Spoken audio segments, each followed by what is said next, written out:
Salut les 20 joueuses et 20 joueurs, bienvenue dans cette 20 jeux dégustation, ici Swatch et aujourd'hui je vais vous expliquer et analyser les règles de Warp. De Warp qui est un jeu de Thomas Snowhart illustré par Albert Urmanov, un jeu de 1 à 4 joueurs avec une extension pour aller jusqu'à 6 d'une durée aux alentours de 120 minutes, édité par Jumping Turtle Games qui ne nous ont pas habitués à des jeux aussi costauds, donc là il rentre vraiment, si on peut dire, dans la cour d'écran. Et c'est un jeu 4X, donc un jeu 4X comme on en avait l'habitude de voir ces dernières années, mais qui depuis un certain temps ne sont plus proposés. En tout cas, j'en ai pas vu passer. Donc là, un nouveau jeu 4X, ça fait du bien. Donc un jeu où vous allez explorer les différentes régions, où vous allez les exploiter en construisant des bâtiments qui vont extraire des ressources. Avec ces ressources, vous allez pouvoir construire d'autres bâtiments et des unités militaires qui vont envahir les différentes régions. Et tout ça pour avoir des points de victoire. Et les points de victoire se gagnent de manière un petit peu originale. On va voir ça ensemble tout de suite. Et voici donc le jeu en plein milieu d'une partie pour 2 joueurs. Donc vous avez le plateau central avec 2 warps, donc le fameux trou et toutes les régions qui l'entourent, les unités et bâtiments des différents joueurs, les différentes régions. Vous avez aussi, chaque joueur a un paravent qui lui réexplique les règles et les icônes. Derrière son paravent, il a ses ressources, donc ses ressources ne sont pas visibles. Également des cartes éventuellement qu'il a gagnées en combat, ses objectifs personnels qui ne sont pas visibles pour les autres joueurs. Et devant son paravent, il y a, je vais l'enlever pour la vidéo, ça sera plus simple, il y a son plateau personnel qui va lui donner une série d'indications. Que je vais vous expliquer tout de suite maintenant avant de vous expliquer comment le jeu se joue. Donc en fait vous avez 4 échelles qui dépendent de 2 choses, donc du nombre de bâtiments correspondants construits. Donc je vais vous prendre par exemple le deuxième, le rond, c'est ce bâtiment là, on le voit là, le rond. Donc ce sont les bâtiments qui vont créer de l'énergie. Donc pour le moment, ce joueur, si on regarde ici, ce sont ces bâtiments-là. Hein. Donc le joueur a 2 bâtiments. Donc quand il construit un bâtiment, au départ, chaque joueur a un bâtiment de chaque, donc il a un. Ici, il construit un deuxième bâtiment, on met son cube là. Mais quand il aura construit son 3e bâtiment, il se mettra là. Mais vous pouvez aussi améliorer les bâtiments. Et vous voyez, les bâtiments ont des niveaux 1, 2, 3. Donc au début de la partie, vous commencez au niveau 1. Quand vous améliorez un bâtiment, vous passez au niveau 2. Et à ce moment-là, vous multipliez le nombre de bâtiments que vous avez, donc ici 2, par son niveau 2. Ça fait 4. Donc, vous passez directement là. Donc, imaginez, vous construisez encore un bâtiment, vous passez à 6. Et donc, puisque chaque bâtiment vaut son niveau, donc 2. Et si maintenant vous augmentez à 3, eh bien, comme vous avez 3 bâtiments, vous passez à 9, etc. Donc, le fait d'augmenter sur cette échelle assez rapidement, vous voyez, puisque vous allez upgrader et augmenter le nombre de bâtiments, va vous permettre de gagner plus ou moins de ressources quand vous allez les extraire. Donc, 1, 2 ou 3, et même d'avoir des bonus, hein, ici de pouvoir relancer des dés, etc., de gagner plus de cartes, etc. Donc voilà, ça c'est un peu le principe déjà assez sympathique du jeu pour pouvoir avoir cet aspect crescendo dans le jeu. Donc voilà pour un peu vous expliquer. Donc ici, ça va être le bâtiment, ce bâtiment-là qui est ici pour pouvoir construire des unités militaires. Hein. Ces unités militaires, elles sont là. Hein, c'est vos unités militaires. Celui-là, c'est pour extraire de l'énergie. Celui-là, c'est pour extraire de l'or. Il est là. Vous le voyez ici, c'est ce bâtiment-là. Et celui-ci vous permet de faire des échanges, de pouvoir échanger en général de l'énergie ou de l'or contre de l'énergie ou de l'or. Et ça, c'est 1 fois par tour. Ici, c'est 2 fois, 3 fois par tour. Donc, c'est ce bâtiment-là. Donc voilà, ça c'est votre plateau personnel. Alors comment, oui, peut-être un petit mot aussi sur le plateau central. Donc vous avez un endroit de départ, les tuiles se placent comme ça, vous voyez, donc ce sont des grandes tuiles et qui ont en fait trois informations intéressantes. La première, c'est qu'est-ce qu'on peut construire comme bâtiment pour extraire des ressources. Donc ici, on ne peut construire que pour extraire de l'énergie, tandis que ici, on peut faire les deux. Sur celui-là, on peut faire les deux. On peut faire aussi bien de l'or que de l'énergie. Sur celui-là, on ne peut extraire que de l'or. Sur celui-là, vous voyez, on ne peut extraire que de l'énergie. Donc les tuiles, les différents hexagones vont vous indiquer ce que vous pouvez extraire. Et en plus, vous donnez une indication de la force de chaque zone. Et j'y reviens lors des combats. Mais ça va être un effet multiplicateur par rapport aux dés que vous allez lancer dans les combats. Donc on est évidemment dans un jeu pas du tout collaboratif. On est dans un 4X où on va se rentrer dedans. Alors comment se passe le tour d'un jeu? Eh bien, chaque joueur va jouer à son tour et son tour va se dérouler en différentes phases. D'abord, le joueur va piocher 2 cartes à action qu'il va choisir parmi les 4 cartes disponibles ou la pioche, comme il veut. Ensuite, il va réaliser une action. Il a le choix entre 3 types d'actions. La première, c'est utiliser ses cartes en main pour réaliser une action, donc ses cartes actions. La deuxième, c'est faire un Terra Shift, j'y reviens. Et la troisième, c'est lancer un combat. Donc, il a le choix entre ces 3 actions. Alors, les actions des cartes, c'est évidemment le cœur du jeu, donc j'y viens tout de suite. Donc, vous avez 2 types de cartes. Les cartes bleues, qui sont des cartes combat, qui se jouent qu'en combat. Et vous avez les cartes actions. Alors, elles vont... Donc, toutes ces cartes, d'abord, vous pouvez les défausser aussi. Quand vous avez une main maximum de 8 cartes, donc comme vous en piochez à chaque tour 2, et que vous en réalisez peut-être une, peut-être 0, vous allez augmenter votre main de cartes progressivement. Si vous dépassez votre main de cartes, autant les défausser. Si vous les défaussez, vous gagnez les ressources qui sont mises là en dessous. Ensuite, vous pouvez aussi les jouer. Donc, quand vous les jouez, vous réalisez une des actions. Donc, en soi, c'est soit de construire, soit améliorer. Donc, si vous construisez, vous devez construire le bâtiment. Je vais vous montrer ici des bulles. Voilà, le bâtiment qui correspond. Donc, ça va vous donner les ressources nécessaires pour construire le bâtiment que vous pouvez construire. Donc, la carte de construction ne va pas vous permettre de tout construire. Et il y a certaines cartes, par contre, qui disent, voilà, un nid, donc là, vous pouvez construire ce que vous voulez, mais en général, le prix est supérieur. Donc ici, vous voyez, pour construire n'importe lequel, vous devez payer 2 ors, une énergie, et défausser d'une carte. Donc, c'est plus que toutes celles-ci.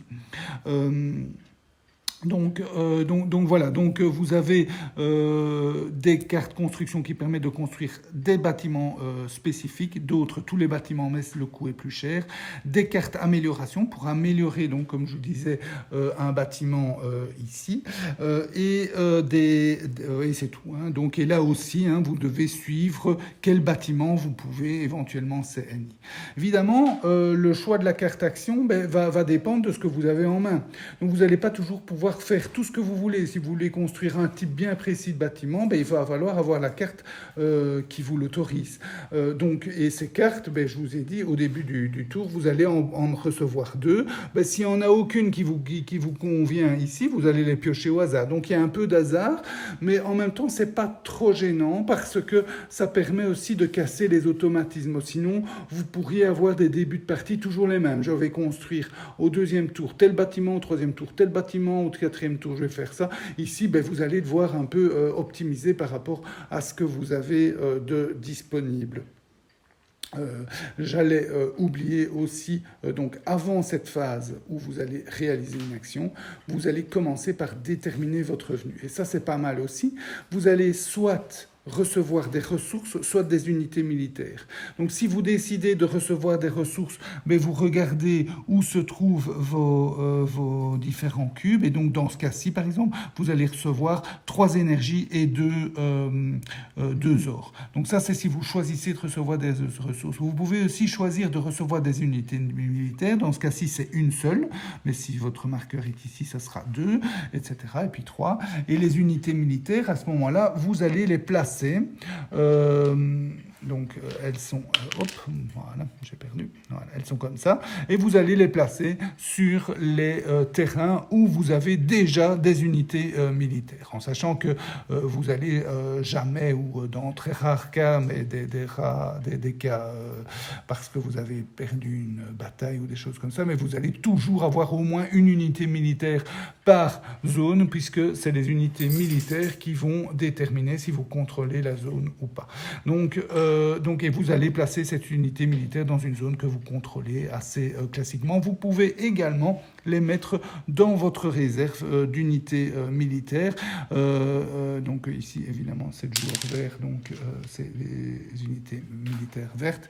Et ça vous permettra, plus tard dans la partie, de pouvoir les placer où vous voudrez en un coup, de faire peut-être un petit effet surprise par rapport à vos adversaires. Donc ça, voilà. Donc ça, c'est la première phase de votre tour. Vous choisissez votre revenu, soit des ressources, à ce moment-là, vous allez vouloir optimiser, construire, soit des unités militaires pour progresser. Parce qu'il faut savoir aussi qu'il y a une contrainte. Quand vous construisez des bâtiments, vous ne pouvez avoir qu'un seul bâtiment de chaque type dans chaque hexagone. Donc, une fois que tous les bâtiments sont construits, vous allez être obligé de conquérir de nouveaux territoires pour pouvoir construire d'autres bâtiments de ce type. Donc l'exploration et la conquête sont vraiment nécessaires. Vous n'allez pas pouvoir, comme dans certains 4X, vous dire je me passe du combat, moi je me concentre juste sur ma gestion. Ici, tout va ensemble. Vous allez devoir combattre parce qu'une fois que vous quittez votre territoire de départ, vous voyez, cette tuile-là, ça indique qu'il y a des aliens et il va falloir les combattre. Et c'est le nombre d'unités qu'il y a sur le terrain, en sachant que chaque terrain ne peut avoir que 4 unités de chaque belligérant. Donc vous-même, quand vous construisez, quand vous apportez de nouvelles unités militaires, vous devez respecter ce maximum de 4. Donc il n'y aura jamais des grands combats avec 42 000 unités, non, c'est 4 maximum, et point à la ligne. Donc voilà, donc ça c'est pour la première phase de revenu. Puis la deuxième phase, vous réalisez une action parmi les 3 possibles. La première, je vous l'ai dit, c'est jouer une carte et réaliser un upgrade ou une construction. La deuxième action que vous pouvez faire, c'est faire un Terra Shift. Pour faire un Terra Shift, c'est un +1 -1. C'est-à-dire que vous allez, par exemple, ici, je vais vous montrer ici par exemple, voilà, vous avez envie vous dites que vous planifiez de conquérir ce territoire-ci. La force du territoire, c'est 3. Eh bien, vous allez pouvoir diminuer sa valeur de 1. Donc à 2, et augmenter la valeur d'un de vos territoires de 1. Donc ici, par exemple, vous mettez un 3. Donc ça, c'est la deuxième action. Ça vous coûte rien, ça vous coûte juste une action, ce qui est déjà pas mal. Vous allez essayer d'éviter ça un maximum parce que c'est un peu perdre un tour, mais en même temps, ça sera nécessaire parce que ce sont des multiplicateurs, comme je vous l'avais expliqué dans l'introduction, qui vont vous permettre de conquérir ou pas des territoires adjacents. Vous ne pouvez faire ça qu'avec un territoire neutre ou à vous, mais jamais un territoire d'un adversaire. Donc ça, c'est la deuxième action. Et la troisième action, c'est attaquer. Donc là, vous déplacez des unités en laissant toujours une. Vous êtes obligé de laisser toujours une dans le territoire d'où vous venez. Vous allez là et un combat se déroule. Avant de vous expliquer le combat, peut-être aussi vous expliquer l'aspect un peu Puerto Rico du jeu, puisque quand vous choisissez une action, les autres joueurs vont pouvoir réaliser la même action. Donc ça, c'est assez sympa aussi, c'est ce côté Puerto Rico. Donc quand vous, par exemple, vous faites un Terra Shift, eh bien tous les joueurs peuvent faire un Terra Shift, mais toujours avec un petit malus. Donc ici, vous le faites un Terra Shift pour 2 territoires, 1 plus 1, 1 moins 1. Les autres joueurs ne peuvent le faire que pour un seul territoire. Quand vous décidez de jouer une carte et de construire ou d'upgrader, les autres joueurs peuvent aussi suivre en jouant une carte aussi pour construire ou upgrader. En sachant que comme c'est à vous le tour, ça vous coûte toujours une ressource en moins. Donc quand vous faites une construction ou un upgrade, ça vous coûte une ressource en moins, tandis que les autres joueurs, quand ils suivent, ça leur coûte le plein prix. Voilà. Donc, et en plus, quand quelqu'un suit, vous recevez une ressource en compensation parce que quelqu'un a suivi. Alors, venons-en maintenant au combat. Les combats se déroulent de manière assez simple. Donc, les 2 belligérants, la première chose qu'ils vont faire, c'est jouer une carte combat face cachée. Donc, on prend une carte combat, je mets ma carte combat face cachée, et mon adversaire va faire de même en mettant une carte combat face cachée. Ensuite, il y a la phase de corruption, c'est-à-dire que le joueur qui attaque peut proposer au joueur en défense de ne pas jouer sa carte combat, de la défausser sans l'exécuter. À ce moment-là, il va lui proposer quelque chose en compensation. Par exemple, il dit, voilà, je te donne 2 ors et tu ne joues pas ta carte combat. Ou il peut faire ça avec toutes les ressources ou même avec des cartes. Je vais te donner 2 cartes upgrade, je ne te les montre pas, mais je te donne 2 cartes upgrade et tu ne joues pas ta carte combat. Et le joueur, défenseur, peut accepter ou refuser l'offre. S'il la refuse, il joue sa carte combat. S'il l'accepte, eh bien la carte combat est défaussée sans être exécutée et le joueur attaquant donne le montant de la corruption qu'il lui a promis. Donc il ne peut pas y avoir de négociation. C'est une proposition et une acceptation ou un refus. On ne peut pas commencer à négocier. Ah oui, mais je veux bien, mais avec 3 cartes ou quoi. Non, on accepte ou on refuse. Donc ça, c'est pas mal aussi parce que dans les jeux de négociation, des fois, on s'en va avec des négociations qui n'en finissent plus. Ici, je fais une offre, point à la ligne. Ensuite, les joueurs vont jeter les dés en fonction du nombre d'unités. Donc, je vais vous montrer, par exemple, une attaque un peu mieux. Imaginons que ici, voilà, comme ça, que lui attaque lui. Donc, comme ça, avec une seule unité, on va dire. Donc, c'est une unité contre une unité. Comme ça, ça sera plus complet. Voilà, 2 unités contre 2 unités. Donc, il vient d'ici. Il déplace le vers ces unités-là. 2 unités contre 2 unités. Donc, ça veut dire que l'attaquant va jeter 2 dés pour le nombre d'unités. Et le défenseur va jeter 2 dés. Ensuite, ces dés vont être multipliés par le terrain d'où on vient. Donc l'attaquant va multiplier par 3, tandis que le défenseur va multiplier par 1. Donc vous voyez déjà ici, en plus il a fait un dé fantastique, donc ça fera 33, alors que lui, ça fera que 3. Et voilà, il a gagné. Quand il gagne, il reçoit un bénéfice, une carte comme ça, qui va lui donner des petits avantages. Il la met sur son plateau personnel face cachée. Et voilà, c'est tout. Ça, c'est le combat. En sachant que un combat contre, évidemment, le défenseur perd ses unités. Et un combat contre les forces neutres, les aliens neutres, se passe de la même façon. Donc voilà, moi je viens d'ici, imaginons, je vais le faire avec 4 unités. Je viens d'ici, je me mets là avec 3 unités. Il y a 2 unités adverses qui défendent. Je jette 3 dés, je les multiplie par 1, et là je jette 2 dés, mais je les multiplie par 2, en espérant que ça marche.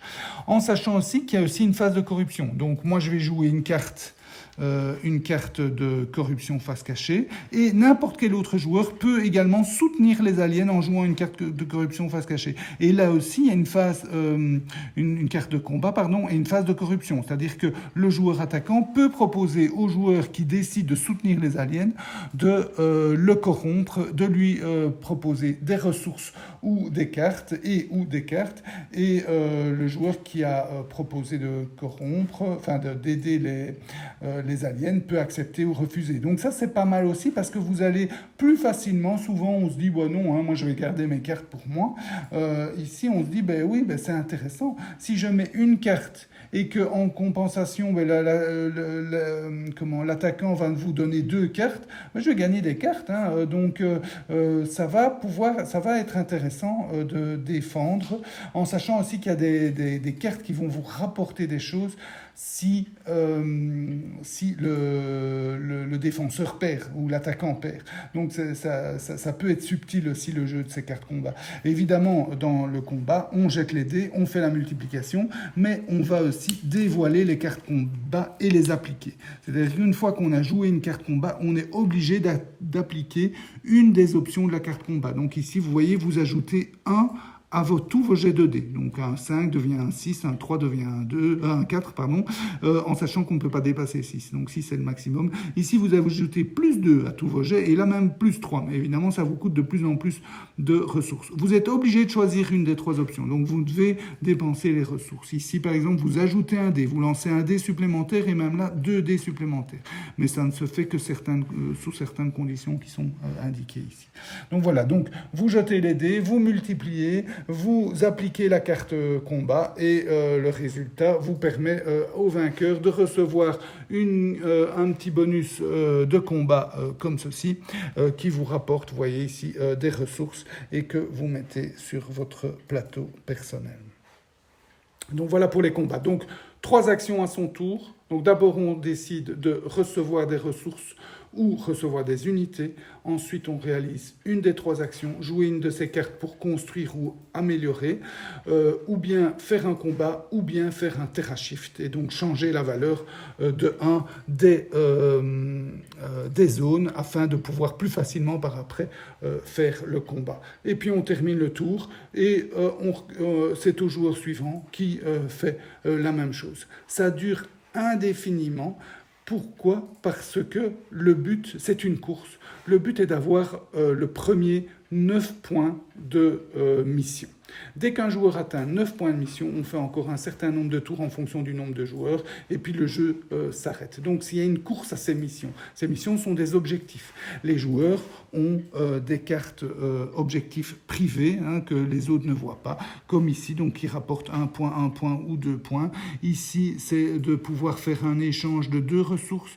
Ici, c'est d'activer l'habilité d'une race alien, j'y reviens.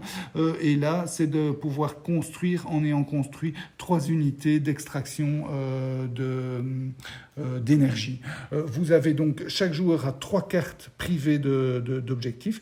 Quand on réalise un objectif, on peut en piocher une nouvelle, donc on va avoir toujours 3 cartes objectifs. En plus de ça, il y a 3 cartes objectifs disponibles pour tous les joueurs. Donc ici, par exemple, c'est utiliser les 3 bonus de combat en une fois. Ici, c'est pouvoir faire un combat contre un joueur sans jouer de carte combat. Ici, c'est détruire une troupe ennemie grâce à un canon. Un canon, ce sont des unités que vous allez pouvoir construire. Ce sont les unités, on va dire, neutres ici, mais une fois qu'elles sont près et donc, les canons, c'est ceci, et qui permet de tirer sur une unité adverse. Vous avez aussi ceci. Et ça qui vont vous donner d'autres habilités comme celui-ci qui vont vous permettre de vous déplacer plus rapidement entre les zones.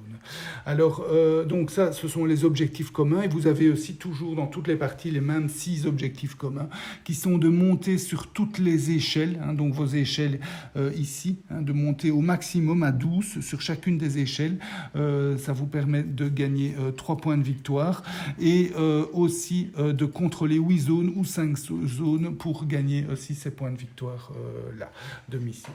Alors, quand vous réalisez un combat contre contre un alien. Vous avez aussi, vous allez combattre soit un alien vert ou jaune. Hein. Vous voyez, ça ce sont des jaunes, ça ce sont des verts. Et chaque alien a des habilités spéciales. Donc si par exemple si vous gagnez un combat contre des aliens verts, au moins 2 unités aliens verts, vous gagnez une ressource d'énergie. Et ici, si vous acceptez la corruption contre un alien jaune, eh bien les deux qui ont corrompu et ont accepté la corruption reçoivent un or. Ça, c'est les capacités des cartes aliens. En plus, vous avez le Warp avec son boss hyper puissant qui a une force de 4, vous voyez, qui a en plus des habilités spéciales et qui vous rapportera des points de victoire si vous arrivez à le combattre. En sachant aussi qu'au début du jeu, on va drafter des cartes aliens et chaque joueur va recevoir 2 cartes aliens à l'issue du draft qui va lui donner des habilités spéciales pour toute la partie. Donc vous voyez, celui-ci par exemple, il pioche au début de son tour 3 cartes artefacts qui lui permet donc 3 cartes action qui lui permet d'en piocher donc plus et d'avoir une main supérieure à 10. Celui-ci par exemple vous permet de ne pas devoir payer les ressources quand il soutient un alien lors d'un combat. Donc ce sont 2 habilités et en plus vous avez 2 habilités qui s'activent en fonction des cartes bonus que vous gagnez en combat. Donc si vous défaussez 3 cartes bonus de combat, vous pouvez activer cette habilité et là 2 cartes bonus de combat et vous permet d'activer cette habilité. Ici ça vous permet d'aller piocher dans toute la pile des cartes actions 2 cartes actions qui vous conviennent et ici ça vous permet de faire un Terra Shift 3 fois et à chaque fois que vous gagnez un combat, de gagner une carte bonus combat supplémentaire. Donc c'est pas mal. Donc vous voyez, chaque joueur a aussi des capacités spéciales qui lui permettent d'avoir une certaine asymétrie. Et voilà, c'était donc l'explication et l'analyse des règles de The Warp, donc un jeu 4X très classique, hein. Donc on va construire des bâtiments qui vont nous permettre de gagner des ressources. Avec ces ressources, on va construire des unités et d'autres bâtiments qui vont nous permettre de conquérir les attaques, les combats se font au jet de dés, donc il y a du hasard dans les pioches de cartes action. C'est un jeu épique, on va dire, flamboyant, qui est vraiment dans la lignée des 4X. Il faut aimer les 4X et encore aimer découvrir de nouveaux 4X pour apprécier The Warp, mais qui propose aussi des petites particularités assez sympathiques. Donc ici vous avez principalement cet aspect de carte mission, ces petites missions que vous allez devoir réaliser, donc qui vont vous permettre d'aller un petit peu partout dans votre stratégie et pas toujours suivre la même, en sachant qu'il y a vraiment une course puisque certaines cartes missions sont communes, donc vous allez vouloir être le premier à les atteindre avant les adversaires, quitte à ce que votre progression ne soit plus aussi optimale, votre gestion, mais juste pour atteindre telle ou telle carte mission. Donc c'est un petit twist sympa. Un autre petit twist sympa, c'est de pouvoir suivre l'action des autres joueurs. Donc c'est un peu à la Puerto Rico, bien que c'est plus simple, hein. Il y a moins cet aspect de vouloir bloquer les autres en disant je vais faire telle action parce que tel autre ne sait pas la réaliser. C'est plus je la fais parce que c'est ma meilleure action et si les autres suivent, ben les autres suivent. Mais quand même, ça donne un petit aspect où vous allez, même pendant le tour des adversaires, être attentif et être bien impliqué dans le jeu. Parce que le jeu est long, hein, il dure au moins 120 minutes. La progression est lente, vous allez aller après quelques tours enfin conquérir un ou l'autre territoire, donc ça va aller très lentement, vous conquérissez de temps en temps un territoire, de temps en temps vous allez réaliser un combat, de temps en temps vous allez construire, donc c'est une progression lente qui mériterait un peu plus de dynamisme, mais heureusement le fait que chaque joueur peut jouer même pendant le tour des adversaires permet permet d'être toujours impliqué dans le jeu. La pioche des cartes actions au hasard peut un peu frustrer, mais en même temps, ça permet aussi d'avoir des variantes, de ne pas rentrer dans des automatismes. Voilà. Donc un jeu finalement très sympa, une bonne pioche. Les combats au hasard, bon, il faut aimer, mais sont pas plus dérangeants que ça, parce qu'avec les multiplicateurs, bonne chance si vous avez bien prévu votre coup, bien anticipé, vous arrivez avec un multiplicateur de 3 contre un multiplicateur de 1, il y a énormément de chances que vous l'emportiez. Donc voilà, un jeu vraiment sympa, dans la lignée des 4X, avec quelques petits twists intéressants. Voilà, j'espère que cette dégustation de The Warp vous a goûté. Je vous souhaite de bien vous amuser. Santé et à bientôt.